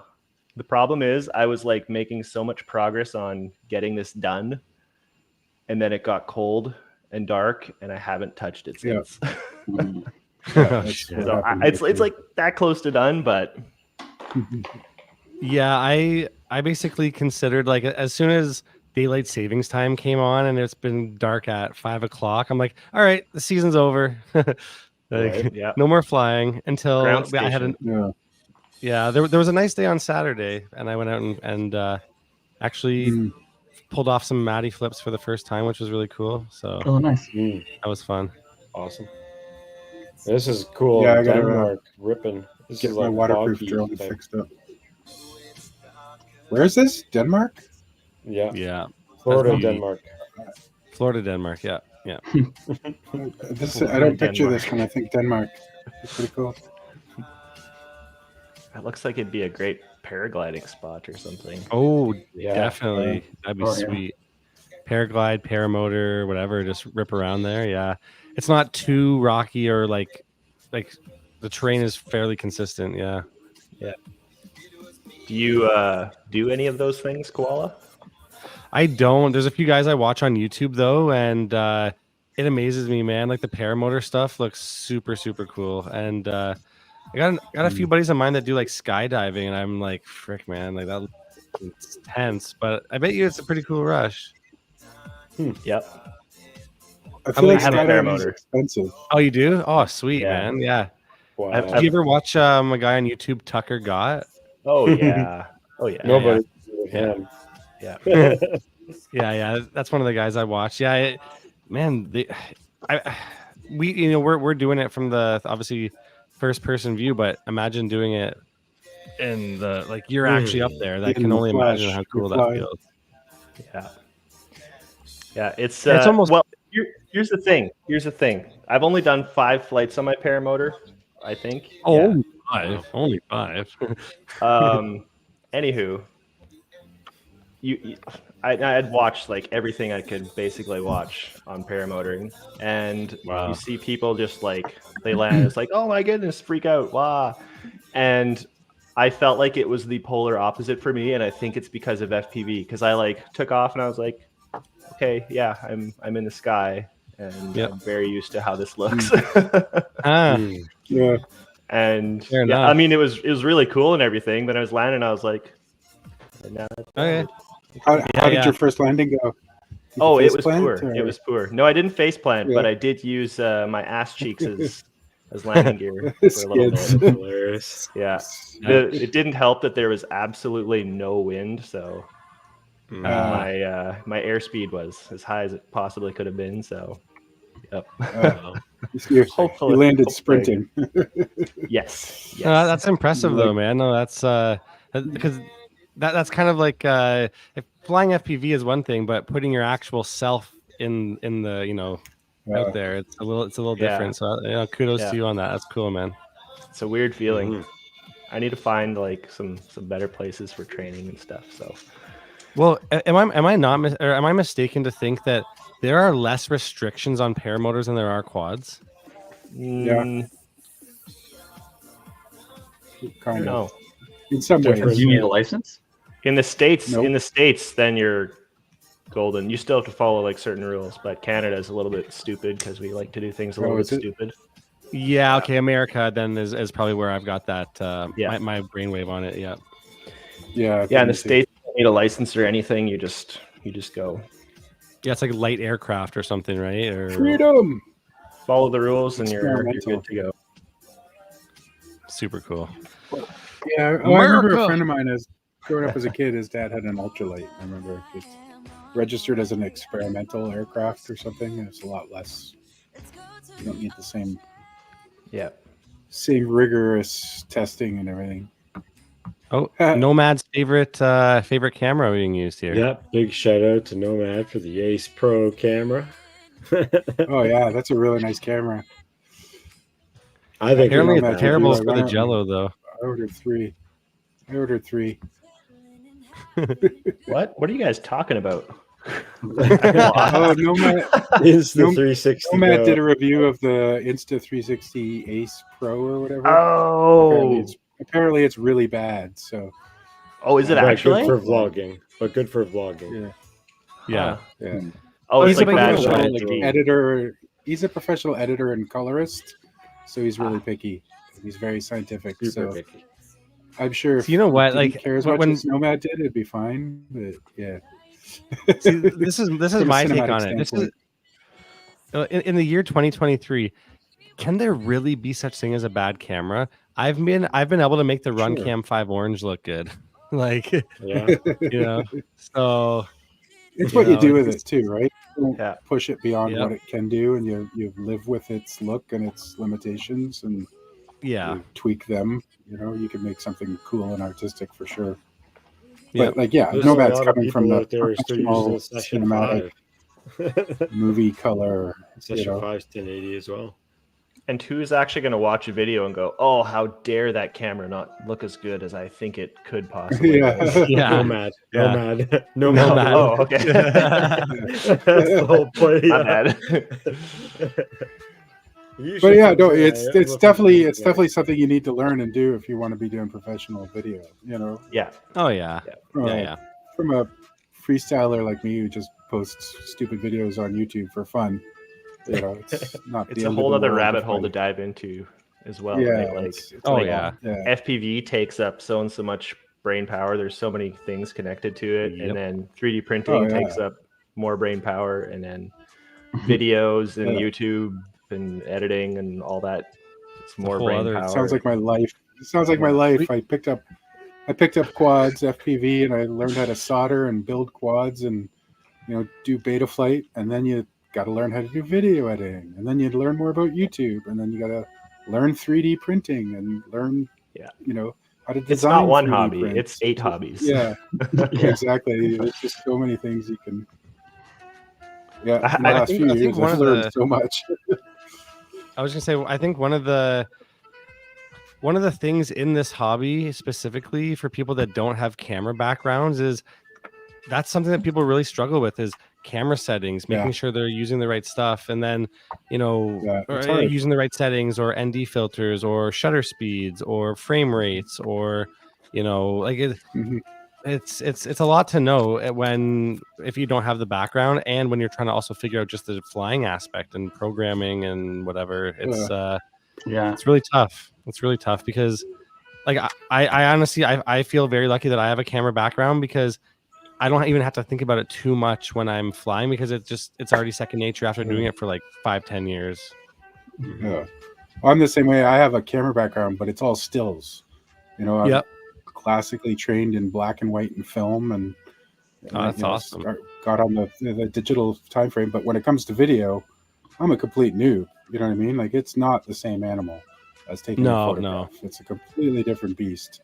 You know what I mean? And it's overwhelming to me. Like I know cameras inside and out when it comes to stills, but when it comes to video, it's like sure. Let's try a little bit of it. A little bit of it is transferable, but for sure. It's instead of it just being a picture, it's a motion picture now, right? So it's it definitely changes the. Maybe that's why I don't make YouTube content hardly ever, because it's just I don't know the camera stuff and don't have the time to. I think the trick is to find a drag and drop setting that you like. Start with something quality. I know Brandon Beans has been working on a LUT for the LUT for the 03 that looks really good. So I gotta incorporate that. It's just like shoot this on the 03 and then drop this LUT on it. It looks good. I'm happy with that. Right. Plug and play, baby. The other thing too is I think a lot of people in this hobby are in the hobby because they enjoy flying. They don't necessarily care about video editing as much or recording. They just like to. They just generally like to go out and they like to fly, and that's how they have their fun. It's not a thing about I'm gonna do some sweet video clips and I'm gonna go home. I'm gonna make a sweet video. It's like I'm gonna go fly some sweet spots, and there I had my fun. Not looking for an Oscar. Well, the guy who got me into flying drones was the same thing. He never even posted content ever. Yeah, never. Yeah. And that's all the power to him, right? Like most of my flying, I just didn't even have a camera as well, or either like obviously an FPV camera, but HD camera. Up until recently, at least, I just didn't bother. And even now, it's like I put my GoPro on there, but like I know I don't have time to edit a video. What do I have it on there for?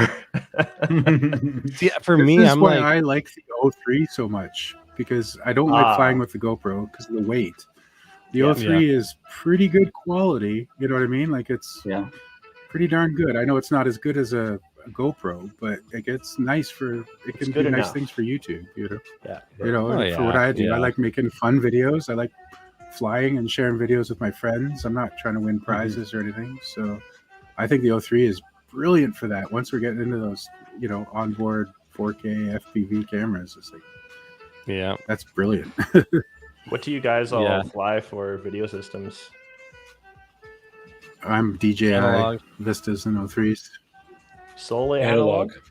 Yeah, 100% analog. Yeah. Wow. Till I die. No, that's because he uses KISS.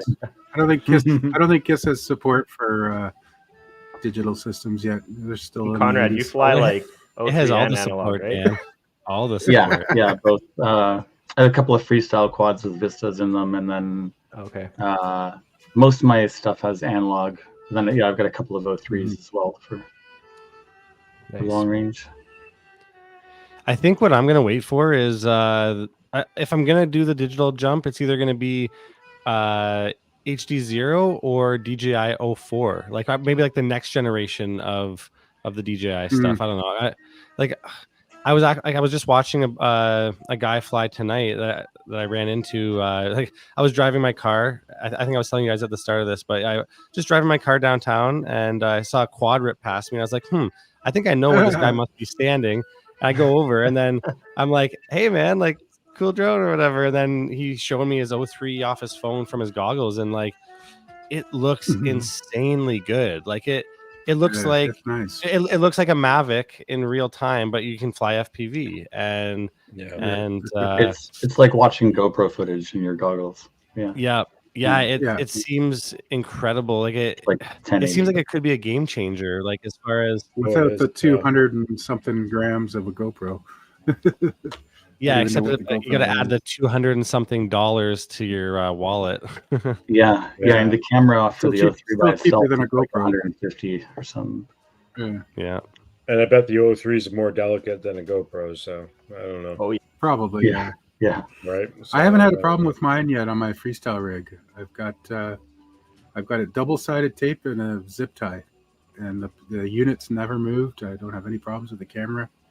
The lens is getting a little beat up because it's use, but yeah, so far, my experience, it's holding up pretty darn good. Good. Oh yeah, that's good. Yeah, I'll take my $30 VTX and $30 camera any damn day, and there's definitely something to be said about that. Yeah. Damn it! If I can see good enough, that's all I need. Yeah, when the Vista came out, I believe, like after the Air unit, the Vista came out, I think, right? When that came out, a couple of my buddies local here, they basically gifted me their Crossfire and their what's-it-called analog VTXs, and I was like, all right, nice. I'll buy this super cheap. Here's some batteries or something. It's a cinematic racer. I love the hand-me-down analog gear, man. I'll take it all day long. They gave you Crossfire because they wanted to use DJI control as well, or what? No, I ended up getting Crossfire mostly because of ELRS afterwards, but I ended up getting a couple Crossfires from a couple people that were just getting out of the hobby as well. So it was a bunch of like mixed box. I got like old remotes. I got a bunch of like batteries that were good still, like old 5S and 6S batteries, like random shit too as well. It's just parts and stuff like that I've saved up over the years. Just like whoa, that's cool. That was cool sick. transition. That was a cool. Good cut. That's nice edit there. I thought they were actually flying backwards. Okay, I wonder where this is. No, Florida. Is that part of the Chief? This is actually here in Vancouver. That was part of the Patty Chief. Flips. Yeah, this is Patty Flips. Is this part of the Chief? Like not the Chief, you guys part off the side? Yeah, that's gotta be the Chief. Aren't you guys there right now? Allowed to fly that. Pardon me? Why can't you fly that? Florida? It's a provincial park. It's a Florida park. We love those Florida parks, eh? Oh, great shot. Wow. I've always wanted to fly there. Go, please. That's pretty risky than I recall. Pretty risky. Yeah, that's what's it called? Falls right there. That's Florida Falls, Florida Falls. There'll be park rangers. Are there park rangers? Watch out for the gators. Watch out for the gators. The gators going down waterfall gators. Mountain lizards. Mountain gators. Oh man, that was cool. That was really cool. Yeah, it was. That was a friend of ours or something. Yeah, What's going on with that Fly High draw giveaway? We'll be doing that a little bit later in the stream, a few videos from now. But yeah, Fly High LEDs in the chat. And Andrew asks, what happens when jumping I hit the gun. 1K mark? I don't know yet, but I told everybody we'll be doing a drone build, 5-inch drone. What are we up to? And courtesy of me, but I'm maybe hit 800 so far. I might have hit 800 tonight. I haven't looked. You're doing like a full build you're giving away when you hit 1,000? Yeah. Wow. Cool. Yeah. A long range build? Not going to have the analog or any VTX in it, but it'll have like the flight controller and everything like that, and the receiver of your choice. You want a Mopax for that? Well, we could do it, maybe, yeah. But that's going to be a while from now. We'll talk about that later. That's going to be. Well, What about Marcel, that fancy quite a new while long from range now. one you're working on? 200 people. I don't have a right? name for it yet. What should I call it? Oh, we need to come up with an. Oh man, that's a challenge. I've been calling it Hey, the Mark. Swolpax so far, but it's just sounds stupid. You should call it the Marcel, Rad looks like you're Yeet. at The Rad Yeet. 799, 799 subs. I have another account, so it looks like you're at 800 now. Woohoo! The hefty boy. Hefty Hefty boy. I thought it would be funny to just call it like the itty bitty tiniest of whoops or something like that when it's clearly like the chonker. Flying purple people eater. Nothing to see here. Yeah. Speaking of something to see here, this is sick. Yeah, where Wow. is this like Switzerland or something? Or Austria or Florida. Florida.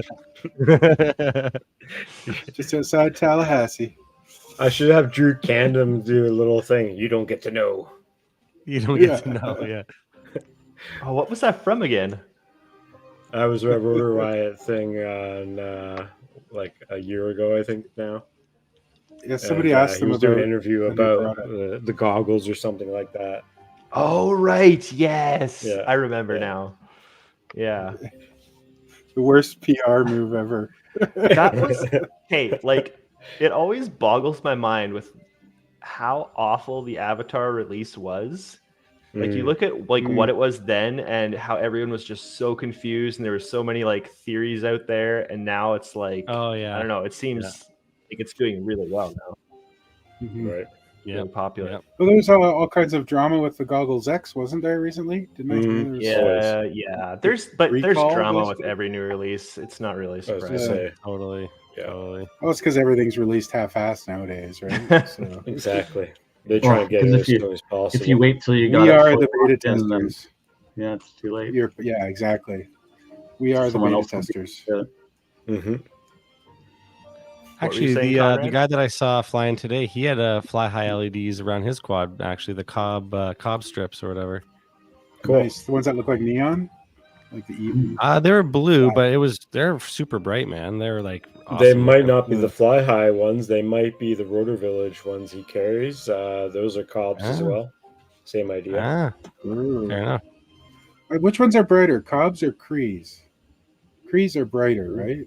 Cobs I don't know. are better. But you won't get a Cree LED in a string, though. I don't think. Yeah, Aren't they usually like just like a single, like super strong LED, I like think for so. flashlights and stuff like that? Yeah, I believe you might be I right. think. No idea. But those are the I two think main Cob kinds, is I believe. Cob is the kind that just like makes it easy for them to string them, bunch them together. I thought. And I think they're efficient, like they're low draw and everything. Oh yeah, yeah. Crees There's are Cob LEDs really are like juicy. you can hold your. What are finger. these ones called? Is there a specific name for these ones, or? It's just like a Those S are like probably little cobs. individual ones. Yeah, just Yeah. I have a whole bag I got off of Amazon of little LEDs. I don't know what to do with them. I made lights for my mom's Christmas village.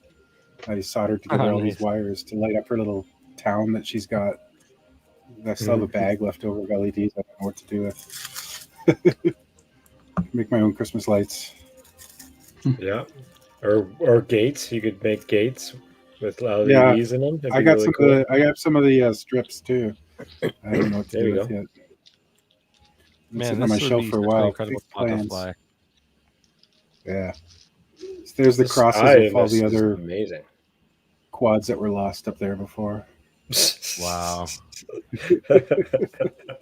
Regit FPV or Regit. That's awesome, man. Yeah, for sure. Oh, it's that. Oh, this is the Dolomites. Yeah, I think it's a. Oh, that one's cool. Yeah. Wow. I think I remember watching that on a stream before. That Marmalada one that was just suggested we watched last week. It's absolutely Mhm. amazing. Yeah. Gorgeous, gorgeous FPV. That should be your new FPV name, Dan. Gorgeous FPV. Gorgeous. That's a really good name, actually. Absolutely. That is a real. Now I wish I had thought of that 2 years ago. It's not too late to rebrand. Nope. Gorgeous FPV. Yeah, exactly. Oh, this is giant cowboy. That was just a little quick one from him. Yeah. It's got Here's what you got to do, Dan. Just change it to Danzilla, the terribly gorgeous FPV. There you go. I don't know if it'll fit though. It might be kind of long in the letters. I don't know, man. It rolls off the tongue pretty well. From Florida. Oh, it's got some clouds in it. Nice. That's really good. Wow. You're always lucky when you get some clouds and still get some clear shots too, like that. Yeah. That looks amazing. Is would you say flying something like that? Would you say would what's that called? Conformal coating necessary for stuff like that, or? Nah. Oh, I would. Necessary? No. Yeah, I'm not sure. I mean, it's hard to know though, right? Probably. Like sometimes it looks like a regular cloud and you fly into it and like there's actually rain in the cloud, and sometimes it looks like a cloud but it's not a cloud and it's actually just light rain. And like it's at least for me in the mountains. Yeah, so that's true. It's kind of hard to tell. It's probably, if you're going to be in the clouds on a mountain, then it's you should probably be conformal coated. Yeah, it's not necessary, but highly suggested. Yeah, I know. I had someone tell me that like plain water that doesn't have salt in it doesn't conduct electricity, and like why do you bother conformal coating stuff? But I don't know. It is true. I've had quads freak out because of water before, so yeah, I guess definitely. Touches some. This harkens me back to my grade 9 science. My grade 9 science fair project was exactly on this. It was like light bulbs and water and salt water and everything like that. Well, then why is it supposed to not go swimming when there's lightning? Pure demineralized water, like with nothing in it, is a very bad conductor. It conducts nothing. Like, and as soon as you start adding minerals, that's when you start getting the conductivity. So it's hard to find very pure water. So the more minerals are in it, the more it's going to conduct water. And I think it's also that you don't want rust. You don't want oxidization. Right. My only thing I wondered about. But also, we're talking about distances that are like so small too, right? That you have to arc. Yeah. My only concern with the conformal coating is, well, you have to make sure you don't do it on like the barometer and stuff, or because they have little holes, right? And or there's like a little hole on them, and like plugs and stuff like that. Yeah. And then, so what happens if you want to go do some repairs or whatever? You gotta take the conformal coating off, or how does that work? Just burn through it with your soldering iron. You can scrape it off with alcohol and a toothbrush too. Oh, true. To come off. Good old so ISO. When I did it, I cleaned a little bit with alcohol, but I didn't get crazy because I'm lazy and I just it looks ugly and it's kind of messy, but it makes a mess. Yeah. Also, don't dunk your components in conformal and then immediately power them up. I've never tried that. I see a lot of special support tickets. Oh, really? Special support tickets. I love that. Yeah. I don't know why this wouldn't a couple work. of it's freshly coated in a flammable liquid. Let's plug it in. It happens. Or it's just like personal experience. Don't get it in your USB port. Wow, where is this? That was a nice don't use the barometer. Isn't that that staircase in Hawaii? Yeah. Yes, this is Hawaii. So 100,000% this is Hawaii. Yeah, that crazy staircase. But I think it's closed now. No, this isn't the Haiku stairs. That's that's on the north shore of Hawaii, on Oahu. Oh, they got several stairs like that. Wow. I'd be worried because I feel like Hawaii is like all national park. You know what I mean? Like if it's pretty, it's probably a national park. Yeah. You're just sub 250 and you're just on island time, man. You're good. Island time and island weight. Yep. Island rules, man. Does that make you an island boy? Well, not that type of island boy, but depends if you're talking about the Island Boys, because that's a different topic.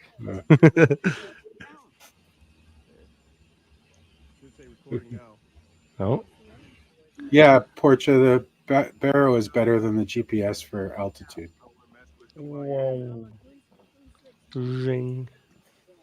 3.5. Let's go. Atomic Penguin with the potato. With the I think DJI it's potato. all line of sight. You disabled the Barrow on your. Why is that, Oh, no, it's MacTac? all Why would line you of disable sight. the Barrow? Isn't one more tool a good thing? Oh, it's all line of sight. I'm I don't curious why to disable the Barrow. Whoa, that looks like a simulator. I don't know. Yeah, I don't know if the I was gonna barometer say, is really that does all that much. It's supposed to make I thought it was If it better than doesn't the have GPS at Yes, does it better altitude. than the Barrow. Yeah, I thought it was supposed to just like help it be slightly more accurate, but Yeah, it's yeah, like I mean, they I don't. combine You're that totally or fine whatever. without a barometer or a. My magnet. Barrow is more accurate with altitude than my GPS is. The Do you have GPS foam is over your pretty Barrow? good, but once in a while it goes out of whack and it never comes back. Oh Like, man, I have want this Barrow is spot. always like bang on. I want to fly this spot so bad. It literally looks like a simulator. Yeah. Like you're It just in the does. desert and you have Oh, mountains and you have a freaking water beautiful, park isn't that's abandoned. Like, come on. And all these little structures. Oh, look at all These those little cool huts. gullies Stone. in there too. Wow. MacTac said the Damn. complete opposite of me. That's awesome. Science, You know MacTac, what? science. I have a buddy that lives in Mexico because I guess this is in Betaflight Mexico. won't use both at the same time. Okay. No, it Yeah, doesn't. yep, If it's you have a a Barrow, INAV. it prefers the INAV Barrow. You can't double I barrel, think man. it's- Can't double Can't double Barrow. barrel. Wow. This is cool, man. I like this spot. Like after they changed pretty Betaflight to being able to do where you can put on like what was it, Galileo at the same time as the other satellites or something. Yeah. Like since Betaflight As in- 4.1 or something, they're Mm-hmm. Now I just always have over 20 almost. I know. Plus that's- with the M10 GPSs. No, even with my like $12 M8 GPS from TBS, I still got like 17, 18 satellites. Oh yeah, yeah. After using the new Betaflight. Nice. The I've M10's never had a great though. problem getting like 20 satellites. Somebody was just telling me that there's, I don't know if it's like a hack or if it's something, but he's using a BN220, but there's like a way to, I don't know. I don't know if this is a topic to be talking about, but maybe like a way to up the juice in it a little or something. I don't know. I don't think so. That's just it's got an antenna on it. It might be something you If might be you thinking could- about what Falconrad was talking about when they added the extra set of satellites. Was it the Galileos and the Oh, whatever sats? if you add the extra satellite. now can use like both types of satellites or whatever. Yeah. I think Yeah. that's Okay, up fair to the enough. juice. Yeah, I think the only way to juice up a GPS would be to change the antenna. Any of the Which is like, built in. cheap new M10s seem to do pretty dang Yeah. good already though too. But yeah, like the old Yeah. M8s are fine as well. Yeah, I trust the M8s. MacTac, why are you disabling This the guy's compass? living the I'm life, curious. eh? Drive around his RV. Well, you have to flying disable the satellites. compass. If you don't disable the compass, then who's it that I always talk to about that? Remember, I had that issue, can't remember. Falconrad. Remember that time I was flying with you and this- the arrow was this- pointing a different way? The company that makes the GPSs I use, Maytag. When I write to Maytag and tell them, like, ask them any kind of question to do with the compass, they're just like, "What are you doing with the compass on? You're flying a drone at an angle. Turn it off." They like get mad at you. They get mad at you. That's funny. Is that what the problem is? Is that it's on an angle? They can't figure that out. Well, it's supposed to be sitting flat, but I don't know. Like, Yeah. it's sitting flat when you're in the air. Sure, if my quad's on the ground, it's at an angle, but I didn't want to argue with them, tell them that it's actually flat most of the time unless you're diving a mountain. Right. Yeah. Okay, so what's the I don't get what the benefit is of disabling it. I'm assuming this is a Well, just it doesn't- beta flight just- thing, or It just messes with Betaflight. Yeah, oh, okay, Yeah. It gotcha. confuses Betaflight. Because it's not not really going to be helpful information. It's really intended for airplanes, I guess, and to help INAV. them with Yeah, like I nav better already navigating. use it. Yeah. Yeah, if I Maybe had it guys on for an iNav personal quadcopter, then they reference. probably wouldn't have got so upset with me. But if you tell them it's a Betaflight quad, they don't even want to talk to you. Right. They got a million questions the same. It's probably. Yeah, That's changes probably all it. the Because time. to me, it seemed like, why are they being such a jerk? But it's probably like the 500th time he's written that to somebody. Yeah. MacTac has a good point. It's because the angles, you're changing your angle all the time. Mm-hmm. Yeah. Wow. But I figured if you're flying long range, you're just doing this. Unless you're diving something or like. Oh, you're still on an angle. You're still on your but as long as 20-degree angle. My GPS is installed on an angle though, so it goes flat when I'm flying. But I don't know, a plane banks when it turns, so like it's going to be on an angle in a plane too. I don't see why they're. I don't feel like the compass is super usable. Like the return to home arrow is probably more helpful to me as a pilot. That's what I think. The compass is just to help out with the return to home arrow, because sometimes the return to home arrow is like 20 degrees off until you. The compass is a nice turn around a few times and then it remembers the right way. Yeah, it's like a nice unnecessary perk, I guess. Yeah. I find the return arrow is good enough. You know what I mean? It'll get me close enough that I can start to hear it. Yeah. Well, like the flight I was doing today, this was like iNav wing, so not quite the same thing. But so yeah, I was like definitely not that far out and definitely not too high off the ground from this SD card I found. And so I just like had my goggles off for a bit as I was like checking something, and then I was back under the goggles and I was like, oh wait, did I turn like 90 degrees? But then I just quickly checked the compass. I was like, oh no, still pointing north, so it's all happy. But I mean, if I know where I am in reference to the return to home, it would be fine too. But I like seeing how they do these. I know nothing about how they do it. Like, pretty intense. Oh, how do you stop the Vista from overheating while they're plugging them all in? Right. I don't think they're on Vista. I don't think they have. There's no cameras and sensors. Yeah. It only takes half an hour to plug them all in. GPS and it's crazy. Wow. Yeah, by the time you plug in the last fly for flight one's already dead. Yeah. Do you think they fly Betaflight? I was just about to say that. No, they're flying KISS, man. What are you talking about? Oh yeah, it's probably some kind of like totally separate proprietary thing or something. Yeah, it has to be. There's no other commercial purpose. Well, I don't know. Betaflight is pretty ubiquitous, right? Like it's just like they probably slap. You just get like 10 people get together and be like, "Hey, let's go do some light shows." Formation flight, yeah. That'd be a cool add-on for Betaflight. That's I think they're all controlled from the ground station, right? They're not on board. No, there's no way that they're all just put any flight software on there. It's whatever's talking to your transmitter. Yeah, whatever's controlling it knows where each one is all the time.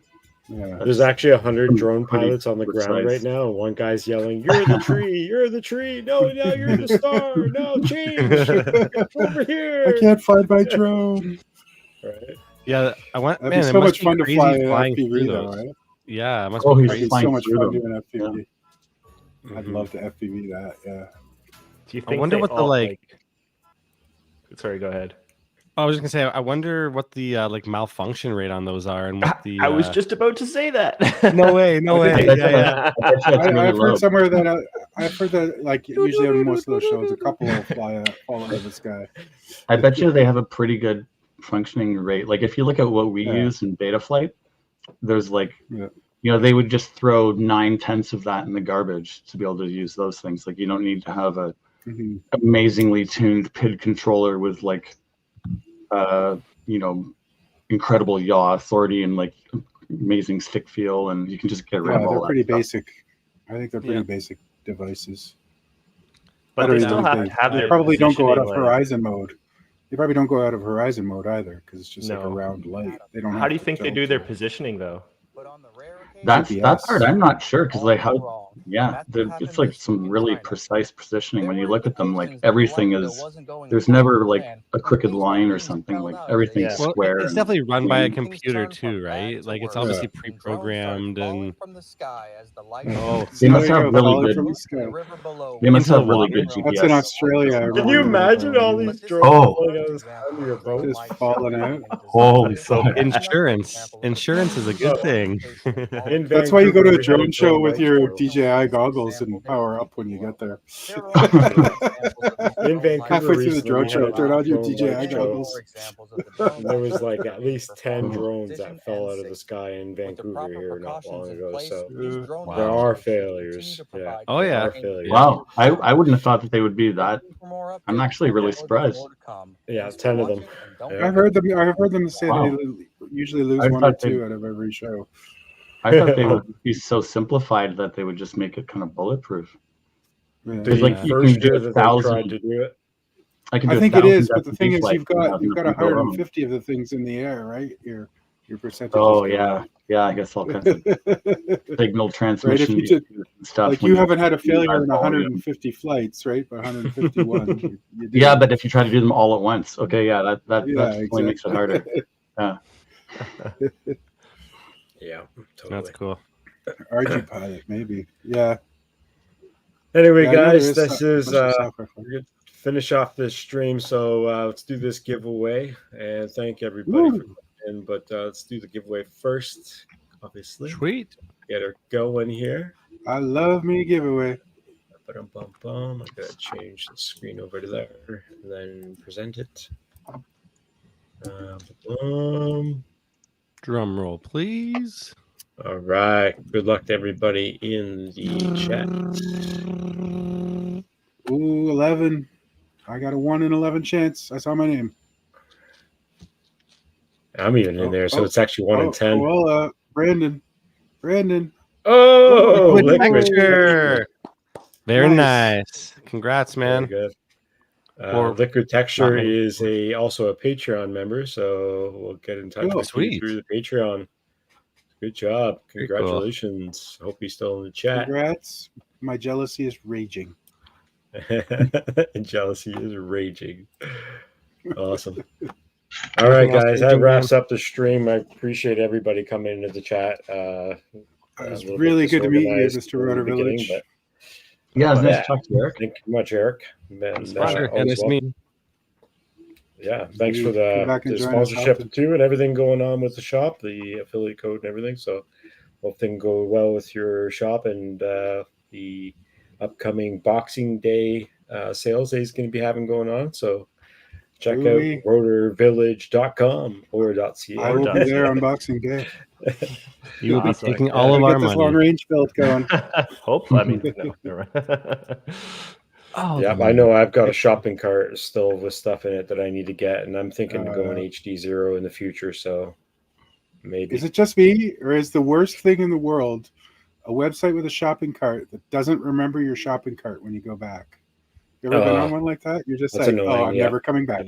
Never going back there again if you don't remember my shopping cart. Honestly, if every shopping cart I filled stuff up with remembered it, I would be screwed. You'd be screwed with emails. They'd all be contacting you.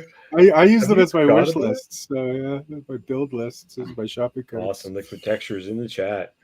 Nice. Cool. Right on. Appreciate everybody. Thanks again. Have a good night. I love everybody. We'll see you next stream. Take care. See y'all next week. Fuck yeah. It's this. Watch it.